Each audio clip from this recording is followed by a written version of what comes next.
I am Kevin O'Connor. I've heard the word burnout so often when I work with my medical and pharmaceutical clients. It's very difficult. One of them said that the advice he got from one of his surgery teachers was when he was going through surgery residency. He said, in about 20 years, you're going to get bored with what you do. And he said, if going into an operation, you don't have a little bit of anxiety, a little bit of anticipation, he said, that'll be the end of it. He said, then don't do it. He said, all of us go in ready for the normal and ready for what's possibly going to happen.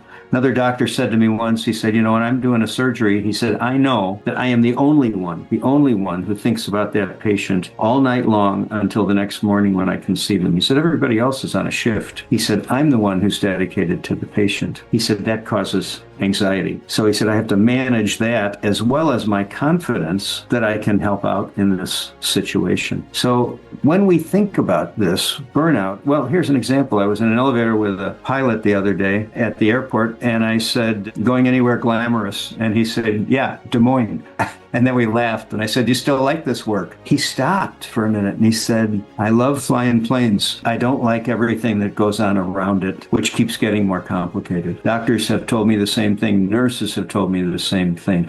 They like it when they're working with us as patients. They like operating. There's plenty of stuff around it that is very difficult for them. When we understand that, we can enter into that kind of a relationship in a different way, and they can enter into it in a different way so that they aren't confusing the rewarding part of being with us as a patient with the unrewarding part of dealing with insurance and paperwork and all of the complications that goes on. Be careful for all of us. What is it that I'm noticing that's burning me out a little bit? And what am I doing to make sure that I am working with the things that are most rewarding to me and then figuring out what to do with that burnout piece? I'm Kevin O'Connor. I'll see you next time.